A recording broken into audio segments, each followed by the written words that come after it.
कप्पन सच्चा है, मेरे बैरोमीटर्स में कप्पन ठीक है। अगर किन्हीं मामलों में वो नहीं पहुंच पाया है किसी टाइम पे, तो इसका मतलब ये नहीं कि वो झूठा है। वो हमेशा उसके साथ में रहूंगा जब तक ये तय न हो जाए कि वो कप्पन दोषी है। और अगर पुलिस के पास, सत्ता के पास ये पूरे प्रमाण हैं कि वो कप्पन देशद्रोही है, पीएफआई का मेंबर है, वो अलगाववादी काम करता है, ध्वंस का काम करता है, तो आप प्रमाण है, आप अदालत आती है, उसको फांसी भी चढ़ा दीजिए ना। आप कप्पन से मिले होंगे, क्या था पहला रिएक्शन उनका? क्या आपकी लोगों की हाँ, बातचीत सबसे हुई? पहले लपक करके मेरे पास आया। शक्ल उसको पता नहीं कैसे कहीं दिखाया होगा, वीडियो ने कैसे दिखाया होगा, फोटो, लेकिन सीधे लिपट गया मुझसे और बुरी तरीके से। करीब 5-7 मिनट तक हम लोग बहुत बुरी तरीके से लिपटे रहे। मैं निशब्द था, बोल नहीं पा रहा था, वो भी नहीं बोल पा रहा था। मैं बोलने में भी दिक्कत हो रही थी मुझे उस समय, और भावुक तो क्षण था, तो इसलिए मैं बोल भी नहीं पा रहा था बहुत ज्यादा। लेकिन बहुत प्यार से हमने एक दूसरे के अंतस को महसूस किया, एक दूसरे की धड़कनों को महसूस किया। शब्द हम नहीं बोल पाए, न वो बोल पाए, ना हमने कहा ना उसने कहा, कुछ भी नहीं। हम एक दूसरे को 5-7 मिनट तक बिल्कुल लिपटे रहे, और ऐसा लगा बिल्कुल जन्मना हम लोग एक दूसरे के साथ जुड़े हुए हैं। सिद्दीकी कप्पन करीब 2 साल 4 महीने जेल में बिताने के बाद 2 फरवरी 2023 को जेल से रिहा हुए। रिहाई के विजुअल्स अभी आपने स्क्रीन पर देखे होंगे। और रिहाई के बाद सबसे पहला व्यक्ति जिससे वो आकर मिले वो थे कुमार सोवीर। कुमार सोवीर अब कौन है, आपके मन में एक सवाल होगा।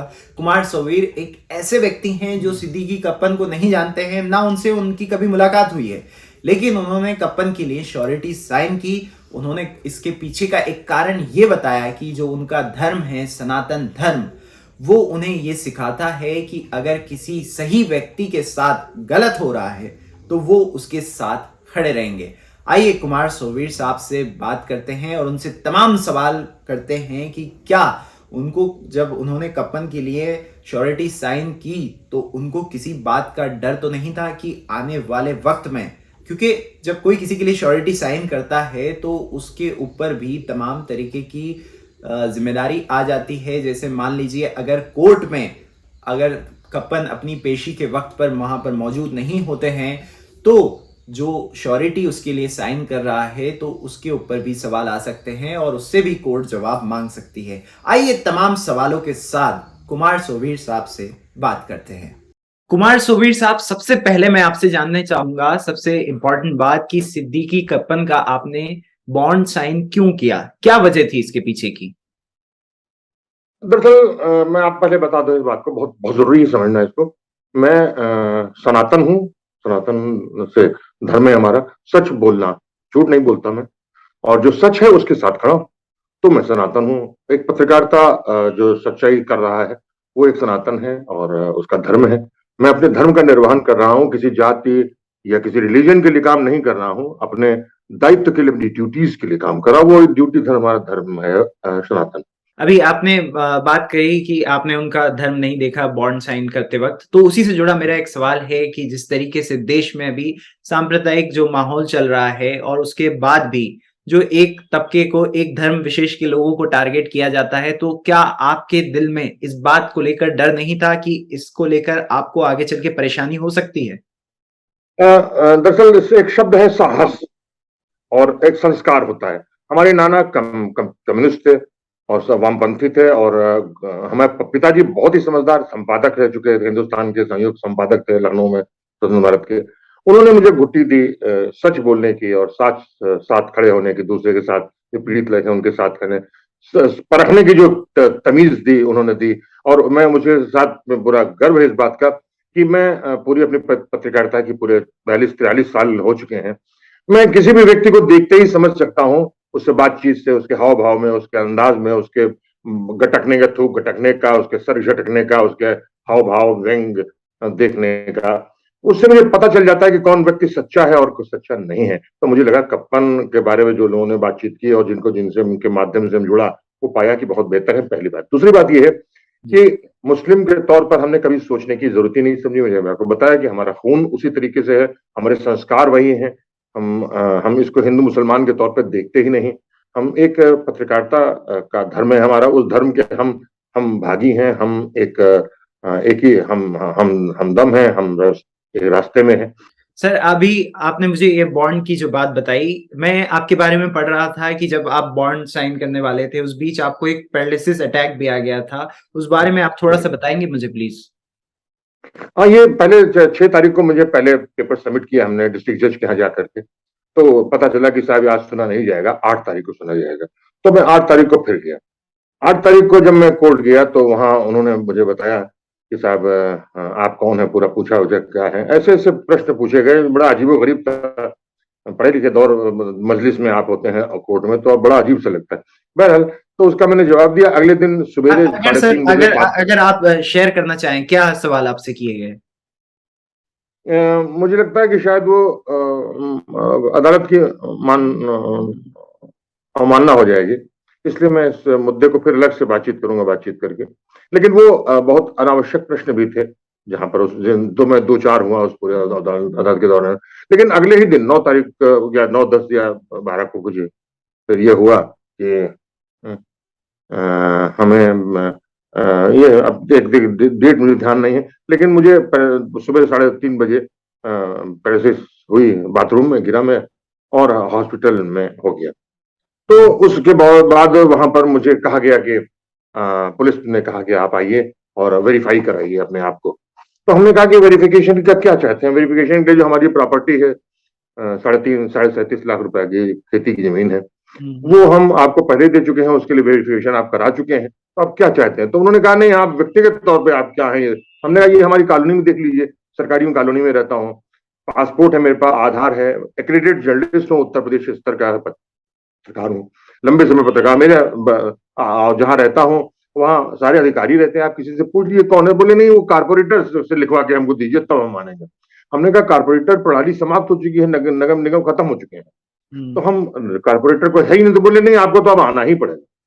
तो मैं वहां फिर मतलब बहुत मजबूरी में बताई, मैं बीमार व्यक्ति हूँ, लकवा मार दिया है, ब्रेन स्ट्रोक है, ब्लड प्रेशर भयानक रहता है, तो मुझे वो जाना पड़ा। लेकिन उसके मुझे दुख इस बात का है कि उसके 7 दिन बाद भी वो पेपर्स कोर्ट पे नहीं गए, और जिस दिन सुनवाई हुई हाँ इनके उस पर बेल पर, तो उसका निर्णय होने के पहले ही जो हरकारा होता है जेल ले जाता है, आरओ लेकर के रिलीज ऑर्डर लेके जाता है, वो पहले ही जा चुका था कि उसी दिन भी कप्पन रिहा हो सकता था, लेकिन नहीं हो पाया अगले दिन। सर मैं आपसे ये भी जानना चाहूंगा कि क्या आपने पहले किसी के लिए भी मतलब इस तरीके का बॉन्ड साइन किया है किसी की और की रिहाई के लिए? और हाँ, अगर जो नहीं जो किया, जो नीति है उनके लिए मैं हमेशा खड़ा हूँ, जी और केवल युद्ध रहा है मैंने, केवल केवल कप्पन ही नहीं है। इसके पहले शाहजहांपुर में 7 साल पहले जागीर सिंह की हत्या की गई थी, पुलिस वालों ने मार दिया था, मंत्री ने मिल करके हमने साबित किया कि वो पत्रकार है। बाकी पूरा सरकार, पूरी सत्ता, पूरे ब्यूरोक्रेसी, पूरा पत्रकार वहां के जो दलाली पे आमादा थे, वो कह रहे थे कि वो पत्रकार नहीं, मैंने साबित किया वो पत्रकार है। और वो फिर उन लोगों को मानना पड़ा, तो सरकार ने फिर उनको मुआवजा दिया, कि उनके परिवार को भारी मुआवजा दिया, करीब 60 लाख के आसपास सरकारी और निजी मंत्री ने अपनी जेब से भी खर्च किया, सरकार ने भी दिया, 20 लाख रुपए दिए। तो हम, ये मेरी जीत है, और इस जीत में हासिल करने के लिए वो मेरे खाते में, ये मेरी निजी जीत है, ये उन लोगों की जीत तो जो होगी उनके परिवार की होगी तो होगी, लेकिन ये मेरे युद्ध के, मेरे जीवन धर्म की जीत। सर किसी को बेल दी जाती है तो हम सभी जानते हैं कि उसकी कई कंडीशंस होती हैं। अब अगर जैसे कि उनमें से हो सकता है कि जिस तारीख को कप्पन को बुलाया जाए, अगर वो उस तारीख को नहीं जाते हैं तो क्योंकि आपने उनका बॉन्ड साइन किया है तो आप पे भी सवाल आ जाए। तो क्या आप इन सभी चीजों को लेके अवेयर नहीं थे, या आपको इन चीजों को लेकर डर नहीं है? मैंने पहले ही आपसे बताया कि हम किसी भी व्यक्ति को देखते ही समझ जाते हैं, उससे बातचीत करने में, उसके हाथ मिलाते समय, उसके बातचीत में, हाव भाव में, उसके बातचीत में थूक कैसे गुटकता है, सर कैसे झटकता है, शब्दों का चयन किस तरीके से करता है, कैसे भौं बनाता है, कैसे कान माथा चढ़ाता है, मुझे पता चल जाता है कि झूठा है सच्चा है। कप्पन सच्चा है मेरे मेरे बैरोमीटर्स में, कप्पन ठीक है। अगर किन्हीं मामलों में वो नहीं पहुंच पाया है किसी टाइम पे, तो इसका मतलब ये नहीं कि वो झूठा है। वो हमेशा उसके साथ में रहूंगा जब तक ये तय न हो जाए कि वो कप्पन दोषी है। और अगर पुलिस के पास, सत्ता के पास ये पूरे प्रमाण हैं कि वो कप्पन देशद्रोही है, पीएफआई का मेंबर है, वो अलगाववादी काम करता है, ध्वंस का काम करता है, तो आप प्रमाण है, आप अदालत आती है, उसको फांसी भी चढ़ा दीजिए ना, प्रॉब्लम क्या है? आप 28 ढाई 28 महीने तक जेल में बंद करेंगे, ये संविधान का विरोध होगा, हनन करना है। मैं तो संविधान और न्यायपालिका के पक्ष में खड़ा हूं। मैं सत्ता का भी तो काम यही है, सिस्टम रिफॉर्म करने की बात है, सोशल रिफॉर्म को काम है उनका, मैं भी तो वही कर रहा हूं। तो इनको प्रॉब्लम क्या है? प्रॉब्लम केवल इससे हो रही है, जैसे कप्पन ने मुझे बताया कि वहां जेल में बताया गया कि वो मुसलमान है और वो देशद्रोही लोग हैं, ये लोग सारे गाय खाते हैं। अरे समस्या ये आपकी प्रॉब्लम कैसे हो गई? हम सुअर खाते हैं, किसी मुसलमान को ये ऐतराज क्या हो सकता है? कोई गाय खाता है, हमें क्या प्रॉब्लम हो सकती है? उनका निजी फूड हैबिट है। आप चाहते हैं कि आपके शर्त तो पूरी जीवन चले, ये कैसे नहीं चले? फिर तो देश की बात कीजिए, फिर राष्ट्र की बात क्यों करते हैं आप? राष्ट्र की बात वो तो यूनियन है। भारत एक यूनियन है भाई, मजाक थोड़ी है बना रखा। आप मजाक मत बनाइए उसको। जी जी। मैं आपसे ये भी जानना चाहूंगा कि कप्पन जो है केरला से आते हैं, करीबन आप जो है उत्तर प्रदेश में रहते हैं, 2000 करीब किलोमीटर का फर्क है। तो क्या आपने ये भी नहीं समझा कि क्या एक बार मतलब जिस तरीके की उनपे धाराएं लगाई गई हैं, यूएपीए और पीएमएलए जैसी धाराएं उनके ऊपर केसेस चल रहे हैं, तो आपने नहीं सोचा कि थोड़ा सा एक बार मैं बैकग्राउंड चेक कर लूं, फिर उसके बाद उनकी श्योरिटी दे दूंगा? बिल्कुल बिल्कुल बिल्कुल बिल्कुल कीजिए। मैं आपको बता देता हूँ। आपको देखिए, अदालत भी तय करती है, कुछ गवाहों से बातचीत करती है, कुछ प्रमाण देते हैं, परिस्थितिजन्य होते हैं, उसके हिसाब से, और दिल से भी तय करता है कि वो व्यक्ति है कि नहीं। मैं जो जिस तरीके से तय करता हूँ वो करता हूँ, पहले प्रमाण मानता हूँ जो साक्षात प्रमाण है या नहीं। दूसरी बात, जिनको तथ्य पर हम बहस में प्रमाणित मान सकते हैं या नहीं, और तीसरा प्रमाण होता है कि मेरा दिल कह रहा है कि नहीं। इन तीनों ही मुद्दों पर मैं बिल्कुल सहमत हूं, कप्पन बिल्कुल ठीक है। क्यों? क्योंकि मैं शीतल पी सिंह को निजी तौर पे जानता हूं। लखेड़ा हमारे साथ दैनिक जागरण में हमारे हमारे साथ रह चुके हैं, हिंदुस्तान में भी रह चुके हैं। हम उनको निजी तौर पे मिले तो नहीं, लेकिन उनसे जो हमारे संबंध है, उनके जो स्तर तक हम लोग बातचीत करते थे, और जो सोच का दायरा था मृणाल पांडे जी के बीच में हम लोग का जो संबंध था, उससे हम मानते हैं कि वो लोग झूठ नहीं बोलेंगे भाई। और अगर हाँ आपके विश्वास पर हम कोई फैसला भी नहीं उठाएंगे तो फिर हमारा जीवन निरर्थक हो जाएगा, व्यर्थ हो जाएगा। और हम अपने जीवन को निरर्थक और व्यर्थ करना नहीं चाहते हैं जनाब। सर, ये तो हुई बेल की बात। अब एक सवाल मेरा ये है, 2017 से अभी तक योगी आदित्यनाथ उत्तर प्रदेश में सत्ता में हैं और आगे 5 साल और रहने वाले हैं।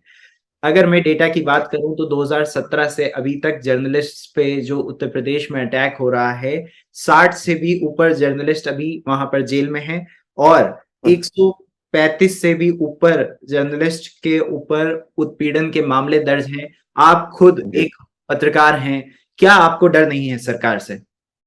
मुझे डर नहीं है। मैंने बताया ना, मैं जिस जीत से आया हूँ, जो हमारा डीएनए है, मेरे नाना का है, मेरे पिताजी का है, और हमारा है। हमारे बच्चों में जो साहस है, वो हमारी बेटियों में जो साहस है, वो हमसे लाख गुना ज्यादा है। लेकिन इसके अलग एक दूसरी बात कहना चाहता हूँ। केवल पत्रकार हमारी चिंता का विषय एकदम से नहीं है। पत्रकारों हो रहा है वो प्रतीक के तौर पर, हम उसका विरोध करेंगे और युद्ध लड़ेंगे, क्योंकि एक सब्जेक्ट है। लेकिन मैं देखना चाहता हूं उत्तर प्रदेश की स्थिति क्या है। मैं आपको 2-3 उदाहरण बता देता हूं।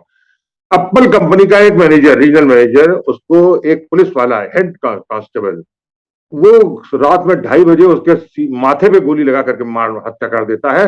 और उसका हत्यारे को पकड़ने के बजाय, उस पर कार्रवाई करने के बजाय, जो डीजीपी होता ओम प्रकाश सिंह, वो सीधे उसको बचाने के लिए पूरे पुलिस को बगावत करने आह्वान कर देता है। काली पट्टी पहन के, बहनों, ये तुम मतलब कर्मचारी ट्रेड यूनियन बना दिया तुमने पुलिस को, जिसको अनुशासित कहते हैं। दूसरी बात, एक पुलिस आईजी को बचाने के लिए, जो सुलखान सिंह नाम का एक डीजीपी हुआ होता है, वो कहता है कि उससे पूछा जाता है कि वो अपराध में शामिल है, तो कहते नहीं, वो मैं जानता हूँ, निजी तौर पर बहुत सच्चा आदमी है वो, लेकिन फिर भी हम जांच करेंगे। समस्या ये है कि जब आप संतुष्ट हैं उसके ईमानदारी से, उसकी सत्यनिष्ठा पे, तो जांच आप क्यों करना चाहते हैं? तीसरी बात, लखनऊ में अलाया बिल्डिंग गिर जाती है, लखनऊ में 2 महिलाएं मर जाती है। रक्षा मंत्री रात में उसी घटना के समय 9 बजे के आसपास कहते हैं कुछ लोग मर गए हैं, लेकिन डीजीपी कहता है, देवेंद्र चौहान, वो कहता है कि साहब इसमें कोई नहीं मरा है, बिल्कुल कोई, आप बिल्कुल बेफिक्र रहिए।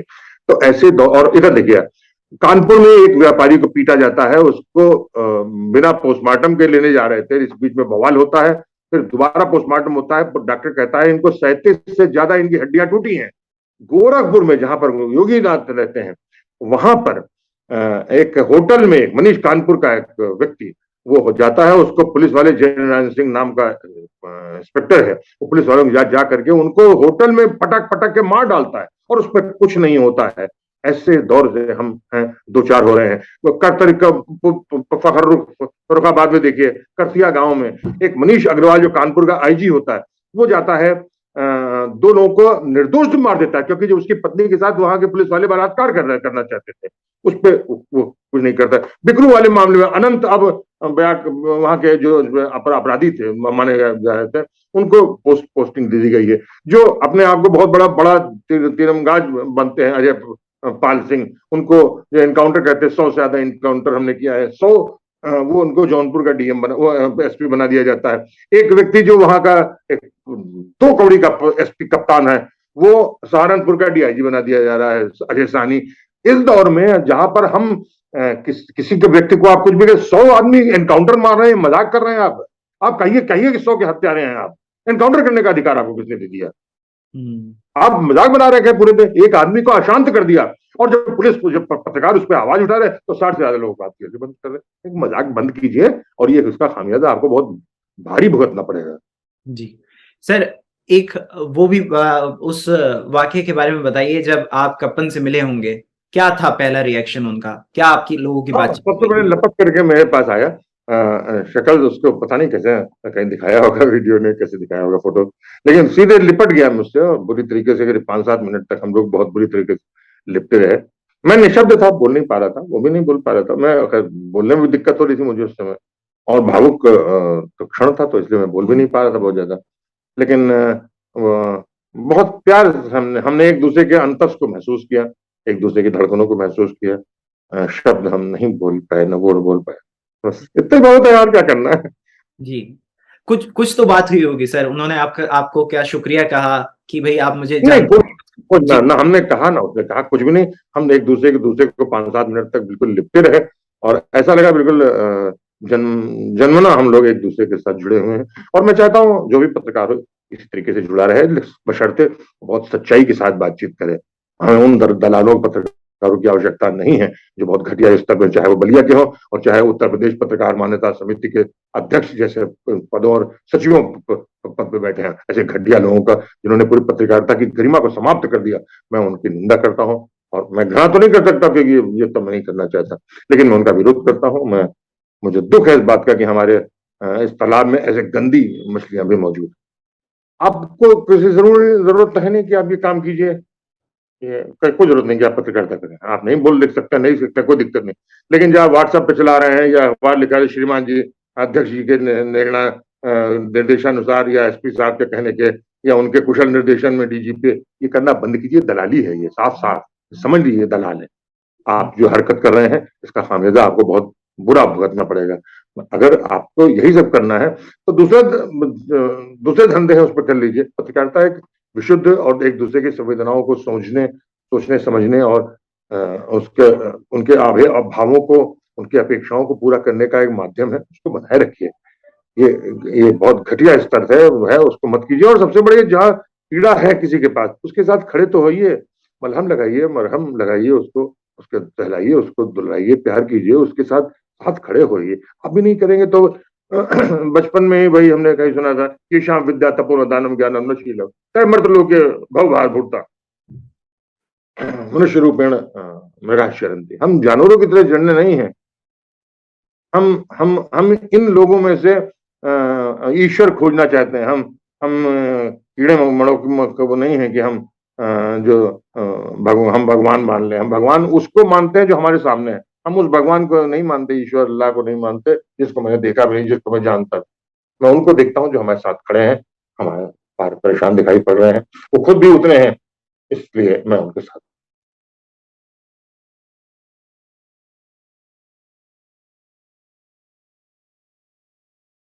द वायर के और वीडियोस देखने के लिए सब्सक्राइब करें और बेल आइकन पर क्लिक करें। स्वतंत्र पत्रकारिता की आर्थिक मदद करने के लिए डिस्क्रिप्शन में दिए गए लिंक पर जाएं और अपनी राशि चुनें।